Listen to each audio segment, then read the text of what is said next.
Baik, bismillahirrahmanirrahim. Assalamualaikum warahmatullahi wabarakatuh. Para pemirsa yang dirahmati Allah Subhanahu wa taala. Pada hari ini kita alhamdulillah diberikan kepercayaan untuk melaksanakan konser lagu-lagu daerah tentunya ya. Jadi namanya konser Lada TNI Sejuta Talenta. Jadi saya vokalis tunggalnya Mayor CAK Dr. Ashari SAMH. Alhamdulillah dipercaya untuk konser tunggal di salah satu hotel berbintang ya, Hotel Red Top di daerah Pecenongan, Jakarta Pusat.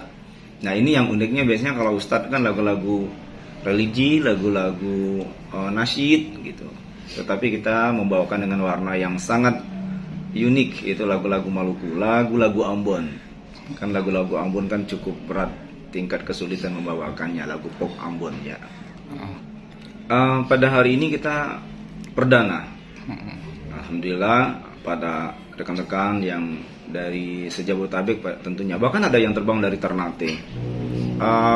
Musisi-musisi kita ya, pada senior kita kan banyak, ada Bang Pilu yang memang mereka sangat dipercaya di Hotel Red Top ini ya, dan dihadiri oleh berbagai macam vokalis-vokalis yang dari DKI Jakarta gitu ya. Juga setelah kita konser nanti mereka juga akan membantu nge-backup untuk meriahnya acara ini. Bismillah, nanti kan lagu-lagu Ambon ini saya akan membawakan lagu Cinta Sakota, Janji Putih yang baru lumayanlah viral, dibawakan oleh Gion Marel ya, yang kecil itu. Dan lagu ini kan bawaannya dan diciptakan oleh Bang Latur Hari-Hari, Dodi Latur Hari. Dan kebanyalah Tuhan suka si dia perbeta. Ini tulang rusuk yang Tuhan ambil dari beta. Bahagia susayangi beta, bahagia nona gitu. Dan kebanyak sayangi mau hidup dengan beta selamanya. Nah itu lagu Beta Janji. Lumayan lagi viral banget tuh sekarang. Kan kalau Ustadz biasanya lagu dengan lagu-lagu nasyid ya, lagu Melayu, nasyid Melayu religi gitu kan. Allahu Akbar, Allah Maha Besar, gitu-gitu ya. Atau dengan Salatullah, Salamullah ala Toha Rasulillah, gitu ya.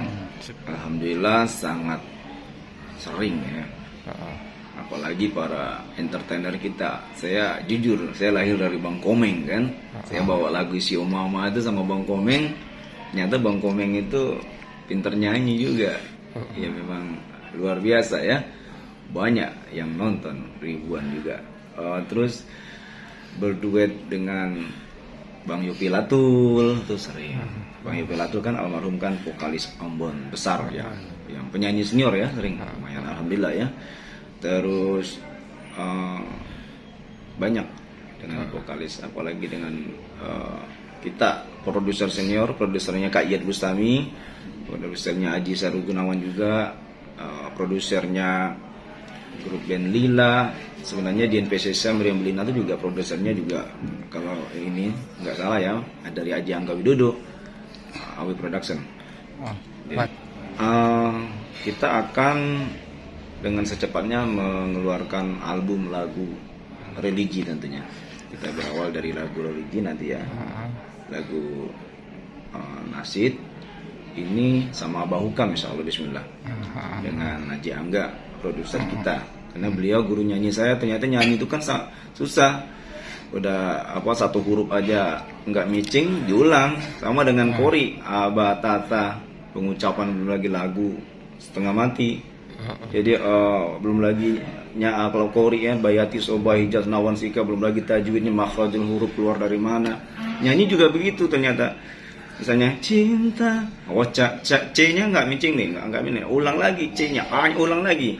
Sampai saya pernah syuting itu, rekaman itu dari setengah 6 sebelum maghrib, selesainya jam 12 malam, setengah 12 malam. Itu satu lagu sama Aji Angga Widodo ya, Awi Production yang di Cideng Jakarta Pusat itu. Ya. wajar kalau masyarakat penasaran, oh apa aja sih kok sejuta gitu. Ya zamannya sekarang kan nggak juga sejuta umat kan, sejuta talenta, udah sejuta intelektual. Karena kan semuanya manusia itu, masyarakat itu pangan paket komplit. Dia kalau ngundang dakwah tuh langsung ada dakwahnya, komedinya, nyanyiannya dapat gitu kan, komedian dapat, koriknya dapat, bukan hanya ceramah gitu kan. Nah kita yang tertanam di jiwa kita ini, saya seorang korik nasional. Ya, kori belum tentu nasional, belum, kadang-kadang kan ada audisinya tuh sama kayak nyanyi kan. Wah nyanyi di ini aja di tingkat-tingkat atas beda gitu kan. Tapi ada tingkatannya, lolos pretek, kecamatan, kabupaten, wali kota, provinsi, nasional kan gitu. Lewat nasional menang, go internasional, sama dengan kori juga gitu. Alhamdulillah saya mulai dari kecil itu saya kori tingkat anak-anak, tingkat kecamatan, kabupaten, provinsi. Dan sampai di provinsi saya udah dewasa, tingkat dewasa, juara umum, juara nasional, pernah mewakili ya. Untuk provinsi di kota Maluku, Bengkulu, saya pernah wakilin ya. Dan saya dinas di Papua juga alhamdulillah juara 1. Padahal saya tuh yang ada merantau di Papua tuh orang-orang Lombok, Makassar, haji-haji semua masih muda-muda kayak kita nih, yang biasa di nasional juga kori-kori juara 1 di sana. Alhamdulillah saya dipercaya juara 1 kori ya. Yang kedua, saya sebagai penceramah, yang saya amatin selama ini kori internasional atau nasional internasional pun belum tentu dia bisa ceramah. Nah saya mengamati, mungkin karena jiwa saya dosen kan, biasa penelitian, pengamatan di masyarakat itu ya. Wah saya harus bisa dakwah ini. Jadi saya terjun ke dunia dakwah. Bagaimana caranya? Karena saya berkeyakinan seorang pendakwah itu kalau di latar belakang dengan tajwid yang fasih kan akan lebih mulia. Di saat kita menyampaikan tausiah itu kan orang udah merinding tuh kalau tajwid kita fasih. Kalau tajwid kita acak-acak kan orang udah nggak srek kan. Nah sebenarnya dari kori itu why not? Kenapa nggak mau terjun ke dunia dakwah? Padahal itu udah Allah tuh sudah memberikan emas berlian di tubuh kita itu gitu ya. Waktu itu yang saya alami waktu saya off air di Sulawesi Tengah, diundang oleh salah satu kades Kasimbar, Adinda itu ya, Kades Kasimbar Sulawesi Tengah ya, dan diundang oleh anggota DPR Bang Dr. Anwar Hafiz. Itu meriah sekali, sampai spanduk saya sawan ini mungkin belum diturunkan, saking mereka fanatis banget dengan ilmuwan. Seorang TNI yang mayor muda, doktor muda gitu kan, saya kapten udah dokter misalnya, bisa dikatakan dokter termuda kan di lingkungan TNI itu. Jadi itu tadi yang saya galut. Di samping saya juga kori nasional, kita penceramah, karena tidak semua kori bisa jadi ceramah, tidak semua penceramah bisa kori gitu. Yang kedua, di samping penceramah dan kori, saya seorang kepala lawyer. Di luar sana ada lawyer-lawyer muda Indonesia, karena salah satu kita yang doktor, yang lainnya masih SAMH, masih S2.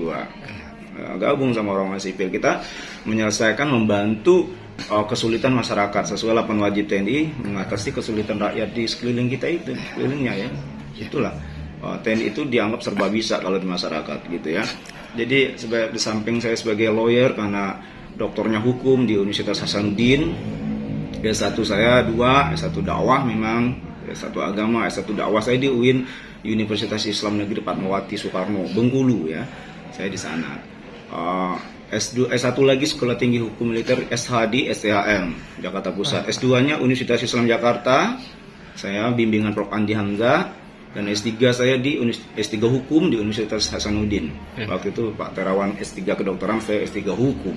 Nah di sana promotor saya Prof. Said Karim, yang saksi Ali Jessica kasus kopi Vietnam. Jadi jago-jago penguji saya itu, promotor dan keilmuan saya di saat S1 sampai S3 ya. Karena S4 udah nggak ada ya. Nah di samping lawyer juga saya sebagai dosen tetap di mana-mana, terutama home base saya dosen tetap di Universitas Pertanian Republik Indonesia, dosen internasional di Pasca Sarjana ya, di Fakultas Kamnas Prodi Damai Resolusi Konflik. Dan saya juga sebagai aktor, sebelum saya dakwah kan sering saya di FTV sama gabung sama Krisata. Kenalnya Krisata itu sama-sama ngisi FTV. Saya selalu peran Ustadz kalau ada FTV, peran RT yang saya, peran RW gitu ya, peran tokoh-tokoh masyarakat juga. Ternyata saya pernah mencoba peran preman, peran itu nggak masuk, saya pernah dulu. Jadi harus beringas mungkin watak saya untuk peran yang tokoh religi dan tokoh-tokoh kayak RT RW gitu-gitu sering. Jadi dunia saya itu kan 7 apel pagi. mutlak wajib ya kalau di TNI ya. Nah, terus kita jam 4 kan kita pulang selesai, kadang ada lembur atau gimana gitu ya. Terus malam itu saya udah media, mungkin rekan media udah tahu waktu saya pasti jam-jam segini juga ya. Itulah kehebatan rekan-rekan media aku, luar biasa nih, yang mengerti waktu saya. Pas liputan tuh media udah tahu banget, wah kalau misalnya Bang Zahri si guru nggak mungkin kalau jam dinas kan agak sulit ya, kecuali Sabtu Minggu ya bebas kita. Mereka tahu pasti jam 4 ke atas baru saya free, banyak waktu ya. Nah, terus kalau Sabtu Minggu kan bebas. Nah terus saya juga menyediakan waktu itu. Jadi yang saya sudah kenyang deh ya, karena organik pertama saya Letnan 2 kan saya dinas di Ambon pertama kali, Ambon Manisi ya, daerah konflik ya, udah kenyang lah ya daerah-daerah konflik. Letnan 2-nya di sana, yang dikatakan oleh menjaga perbatasan, tugas tadi disampaikan oleh Bang Media ya, Bang Mape. 2005 saya Ambon, 2014-2015 saya jadi perwira hukum Satgas Tugas Operasi Papua Nugini. Lumayan lah tinggal di hutan sana ya. Ini udah panggilan hati. Kebetulan saya lahir dari Qori, dari Al-Quran. Alhamdulillah Allah titipkan untuk fasih di bidang tajwid dan kiroah ya itu. Udah itu saya wajib, tidak bisa saya meninggalkan dinas saya. Jadi ada prinsip orang misalnya, wah kan sibuk udah bla bla di lapangan, udah jadi dosen juga nggak? Oh enggak, saya dengan adanya saya jadi Polri, talenta saya mulia, terus saya dokter, saya nggak mau. Saya berusaha bagaimana saya eksis di TNI dan semoga bisa mendukung karir saya. Jadi tujuan saya ngambil dokter, saya di dakwah di berbagai media, itu harapan dan doa saya supaya untuk mendukung saya di karir TNI supaya melejit dan lebih ini kan, supaya nanti bisa di masyarakat saya bisa profesor, saya bisa jenderal, saya bisa jadi menteri gitu kan. Tidak, why not kan? Saya sudah siapkan semua. Dokter sudah, nggak ada lagi S4 kan. Terus udah jadi dosen tetap di Unhan jelas ya. Kan susah untuk jadi dosen tetap, apalagi kita fakultas negeri. NIDN saya punya.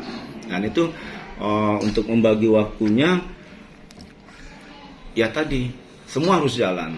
Apapun yang terjadi, pecah atau runtuh pun bumi ini semuanya harus jalan. Di TNI saya harus jalan, dakwah saya harus jalan. Mungkin kenapa saya mengambil tema ini, saya berdakwah lewat budaya, lewat lagu. Karena selama ini kan kita banyak teman-teman rekan-rekan kita ulama kan di lagu-lagu religi. Saya mengingat kultur Indonesia ini kan banyak ya. Budaya banyak, ada budaya Maluku, Ambon, Papua, ada Aceh, ada Minang, Padang. Bagaimana budaya Palembang, Bengkulu, Lampung, Bugis. Nah, why not, kenapa kita tidak mengangkat misalnya budaya-budaya ini dengan lagu atau tarian dan seterusnya. Itu akan sangat luar biasa gitu ya. Bismillah ini karena Rasulullah itu sangat menghargai perbedaan. Indah gitu. Untuk keluarga ini, kalau istri saya juga seorang perwira TNI ya, laut. Pangkatnya sama sama saya. Kami sama-sama dari sarjana. Istri saya di bidang medis kaliannya. Dia dari kerja pulang. Terutama saya malam, Sabtu Minggu terutama ya. Ada anak saya juga 2, 1 meninggal, 1 ini Muhammad Alfan Pak Nando ya. Semoga saya begitu, kalau pulang itu udah gendong anak dulu. Karena kan beberapa hari nggak ketemu, gendong, ajak ngomong, bicara gitu. Cium lama gitu ya, cium lama karena dia papi. Kadang-kadang anak saya juga itu papi spontan, Nando kangen papi gitu, langsung dia meluk. Nah itu, tapi kita menanamkan itu supaya dengan sibuk kita ini ya ngerti lah ya gitu. Begitu juga bagaimana intinya komunikasi. Kalau istri saya tuntutannya dimanapun posisi ngomong gitu, WA. Tapi kalau nggak WA dia tersinggung gitu ya, karena saya lawyer misalnya lagi gabung dengan rekan-rekan pengacara. Saya kan lawyer kan, ngerti lah dunia lawyer kan, di mana-mana klien kita bahkan harus kita yang kejar bola gitu, karena kan pengacara banyak. Kalau kita nggak bersaing menyiapkan waktu dan keilmuan kita kan kalah. Ya berpacu dalam melodi selagi itu positif. Tapi kalau istri gitu, mau tengah malam mau gimana pun, yang penting WA, chatting, posisi di mana, kegiatan apa nyanyi ke, apa dakwah, atau lagi berceramah atau liputan, ada keterangan itu kalau di keluarga. Nah kalau pulang juga itu harus wajib gendong si kecil itu, harus dibawa. Kalau si dia kan, Nando kan senang banget tuh idolanya ini apa? Idolanya kan di mall Grand Indonesia itu kan ada mainan anak-anak tuh, mainan yang wah ada semua lengkap itu di Grand Indonesia itu. Dia senang banget, bahkan dia apal yang ngomongnya itu mall Indonesia karena belum lancar ya, baru 6 kali. Mall of Indonesia yang dia maksud itu. Mall Indonesia tuh, mall itu Grand Indonesia itu. Jadi di sana lengkap. Kalau nggak di PI-nya, tapi di anak-anak banyak mainan kan di Grand Indonesia itu. So antar ke sana. Ya tadi memang ya. Atau kita juga berlangganan anyar ya. Satu dulu ya, mungkin ya. Karena juga saya waktunya juga susah, kadang-kadang nggak mau bawa hukam aja udah ditodong. Udah sekarang aja, ini udah tahu bakal lama dan kesini katanya, ke Bogor lagi, ke Puncak, ke studionya. Iya siap apa gitu. Ya udah Haji Angga kan, Haji Angga luar biasa itu, saya ini produsernya Kak Iyad ya, Kak Iyad Bustami ya. Jadi Haji Angga ini dia luar biasa, beliau tuh menentukan. Jadi ada lagu-lagu Nas ini kayak enak nih, yang juga kan nggak terlalu bersiko, penciptanya kan nggak ada. Jadi kita ini aja misalnya kayak yang saya lagu tadi, Sholatullah, tapi dengan versi lain, kira-kira bocor itu nggak boleh sama dengan irama yang ada. Kita lebih menonjolkan talenta di korik saya, dan di lagu itu walaupun dibawain orang, tapi kita dengan lagu versi yang berbeda. Oh ini versinya lagu-lagu religi atau selawat versi TNI Sejuta Talent gitu nanti bocornya. Tapi kalau iramanya saya belum boleh bocorkan, harus launching dari Haji Angga dan Abah Hukam gitu ya. Boleh. Pesan kepada seluruh masyarakat Indonesia, wahai terutama generasi muda ini dan semua ya, mari kita berlomba-lomba dalam kebajikan, fastabiqul khairat. Berbuat aja kebajikan, apa aja lakukan ya. Apalagi itu berprinsip membantu orang-orang susah, anak-anak yatim itu utama ya. Yang selanjutnya kita tadi berkaryalah sesibuk apapun kita, apalagi itu untuk positif, manfaatnya sangat luar biasa. Lakukanlah, dan setiap orang tuh pasti ada talentanya, pasti ada skill yang dimiliki. Nah itu yang diasah. Sekecil apapun skill yang dimiliki, kita serius, bisa jadi bukit, bisa jadi gunung. Itu aja. Ya kan setiap orang beda-beda. Ada yang bisa membengkel, ada yang bisa jahit, ada yang bisa pori, ada yang bisa nyanyi, ada yang bisa masak, ada yang bisa bercocok tanam. Ya udah, ada yang kita tuh yakin aja. Allah tuh udah di itu. Kadang-kadang kita masyarakat itu nggak percaya diri aja gitu. Padahal Allah tuh udah titipkan loh, nah, pasti kamu ada. Orangnya mau atau tidak ini.